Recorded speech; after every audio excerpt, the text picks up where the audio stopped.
आज की वीडियो बनाने का यही मोटिव था कि आप कोई अच्छी चीज़ें मिस ना कर दो। तो वीडियो को बिना स्किप किए एंड तक ज़रूर देखें। Now continue with the topic. First of all, what is inside bar? जैसा कि हमने पिछले वीडियो में देखा था, एक इनसाइड बार कुछ इस प्रकार से दिखता है। अगर नेक्स्ट कैंडल प्रीवियस कैंडल के हाई और लो के रेंज के अंदर है तो हम इसे इनसाइड बार बोलते हैं। मतलब इस एग्जाम्पल में ये रेड कैंडल एक इनसाइड बार कैंडल है क्योंकि इसका हाई और लो प्रीवियस कैंडल के हाई और लो के रेंज के अंदर है। आइए चार्ट पर एक एग्जांपल देखते हैं इनसाइड बार का। यहाँ आप देख सकते हो, ये एक इनसाइड बार कैंडल है क्योंकि ये कैंडल अपने प्रीवियस कैंडल के हाई और लो के रेंज के अंदर है। यहाँ भी एक इनसाइड बार है क्योंकि ये भी अपने प्रीवियस कैंडल के रेंज के अंदर है। ना अब आपको एक जनरल आइडिया हो चुका है इनसाइड बार दिखता कैसा है। अब समझिए हमें एंट्री कैसे लेना है। तो जनरल कॉन्सेप्ट ये है, जब मदर कैंडल का हाई ब्रेक होता है, मदर कैंडल मतलब इनसाइड बार का प्रीवियस बिग कैंडल जिसके रेंज के अंदर इनसाइड बार होता है, तो जब इसका हाई ब्रेक होता है तो हम यहाँ बाइंग की पोजीशन बनाते हैं और यहाँ हमारा स्टॉप लॉस इनसाइड बार के लो के नीचे होता है। और जब मदर कैंडल का लो ब्रेक होता है तो हम यहाँ शॉर्ट की पोजीशन बनाते हैं और यहाँ हमारा स्टॉप लॉस इनसाइड बार के हाई के ऊपर होता है।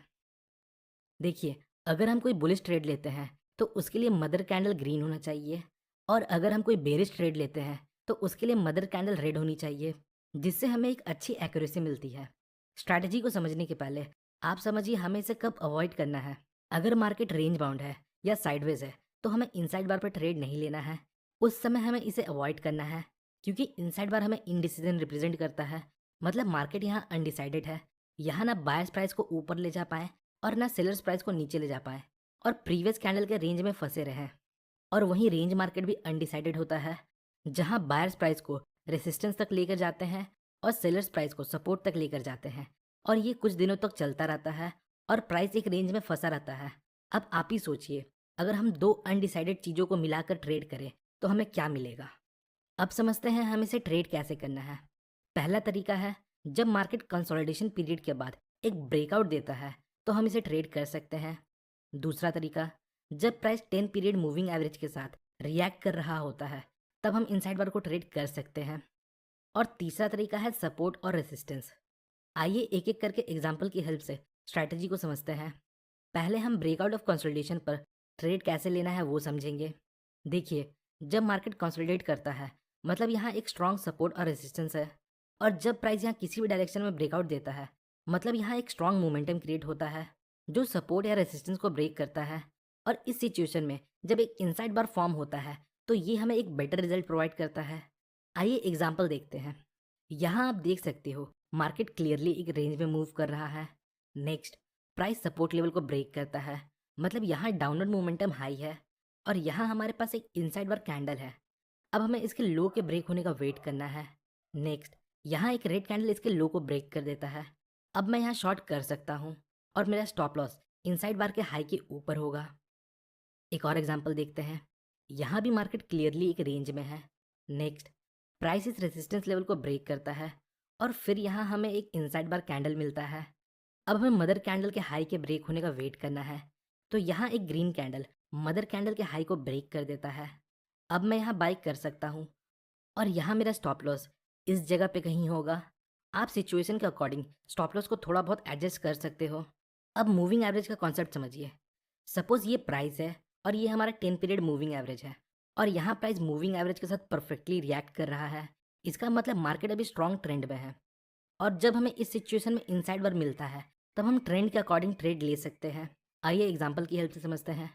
यहाँ चार्ट पर 10 पीरियड मूविंग एवरेज अप्लाइड है और आप देख सकते हो प्राइस मूविंग एवरेज के साथ परफेक्टली रिएक्ट कर रहा है। मतलब ये हमें इंडिकेट कर रहा है अभी मार्केट में मोमेंटम है। नेक्स्ट, यहाँ मूविंग एवरेज के पास एक इनसाइड बार कैंडल है। नाउ अब हमें मदर कैंडल के नीचे शॉर्ट करना है और इनसाइड बार के ऊपर का स्टॉप लॉस लगाना है। अगेन एक इनसाइड बार कैंडल, हमने मदर कैंडल के लो के नीचे शॉर्ट किया और इनसाइड बार के हाई के ऊपर स्टॉप लॉस लगाया। तो अब तक हमने दो कॉन्सेप्ट को समझ लिया। अब हम समझेंगे हम इसे कैसे सपोर्ट और रेसिस्टेंस के साथ कंबाइन करके ट्रेड कर सकते हैं। इसके लिए हम पिछले वीडियो के एग्जाम्पल को यूज़ करने वाले हैं। अगर आप लोगों ने पिछला वीडियो देखा है तो आप इसे स्किप कर सकते हो या एक बार और देख सकते हो ताकि आपको रिकॉल हो जाए। आइए एग्जाम्पल देखते हैं। यहाँ आप देख सकते हो हमारे पास एक रेसिस्टेंस लेवल है। चूंकि प्राइस इस लेवल पर मल्टीपल टाइम रिजेक्ट होकर नीचे चला जाता है जो इसे एक पोटेंशियल रेसिस्टेंस लेवल बनाता है। नेक्स्ट, प्राइस वापस इस लेवल को अप्रोच करता है और यहाँ हमारे पास एक इनसाइड बार कैंडलस्टिक है। ये इनसाइड बार क्यों है? क्योंकि इस कैंडल का हाई और लो प्रीवियस कैंडल के हाई और लो के रेंज के अंदर है। इनसाइड बार मार्केट में इनडिसीजन रिप्रेजेंट करता है, मतलब मार्केट यहाँ अनडिसाइडेड है। यहाँ ना बायर्स प्राइस को ऊपर ले जा पाए, ना सेलर्स प्राइस को नीचे ले जा पाए। नेक्स्ट, यहाँ एक रेड कैंडल इस मदर कैंडल के लो को ब्रेक कर देता है। मार्केट यहाँ अनडिसाइडेड था, पर जब ये रेड कैंडल इस कैंडल के लो को ब्रेक कर देता है तो यहाँ क्लियरली इस रेजिस्टेंस लेवल पर सेलर्स का इंटरेस्ट देखने को मिलता है। एज अ रिजल्ट प्राइस यहाँ से नीचे चला जाता है। आइए एक थोड़ा एडवांस ट्रेड सेटअप देखते हैं। यहाँ आप देख सकते हो प्राइस इस लेवल तक ऊपर जाता है, फिर यहाँ से रिवर्स हो जाता है, जो इसे एक रेजिस्टेंस लेवल बनाता है। नेक्स्ट, प्राइस वापस इस लेवल को अप्रोच करता है। अब नोटिस कीजिए, जब प्राइस इस लेवल को अप्रोच करता है कैसे कैंडल्स का साइज छोटा होते जाता है। यहाँ हमारे पास एक बिग कैंडल है, नेक्स्ट एक स्मॉल कैंडल है, फिर एक उससे भी स्मॉल कैंडल, और फाइनली एक इनसाइड बार। जब प्राइस अपने की लेवल को अप्रोच करता है और उस समय अगर कैंडल्स का साइज छोटा होते जाता है तो ये एक मोमेंटम लॉस का साइन है। और हम ये भी देख सकते हैं मल्टीपल कैंडल्स इस रेजिस्टेंस लेवल को ब्रेक करने में फेल हुए हैं। नेक्स्ट, यहाँ एक बिग रेड कैंडल इनसाइड बार के मदर कैंडल का लो ब्रेक कर देता है। ना अब यहाँ हमारे पास मल्टीपल फैक्टर्स है जो हमें यहाँ एक high quality short opportunity provide करते हैं। फर्स्ट, श्रिंकिंग कैंडल जो हमें मोमेंटम लॉस इंडिकेट करता है। Second, multiple rejections at this resistance level. Third, inside bar candlestick. और फाइनली एक रेड कैंडल जो मदर कैंडल के लो को ब्रेक कर देता है। अब मैं यहाँ शॉर्ट कर सकता हूँ। सो होपफुली गाइस आपको इस वीडियो से थोड़ी इन्फॉर्मेशन मिली होगी। अगर आपको वीडियो इन्फॉर्मेटिव लगी तो वीडियो को लाइक और चैनल को सब्सक्राइब जरूर करें। मिलते हैं नेक्स्ट वीडियो में।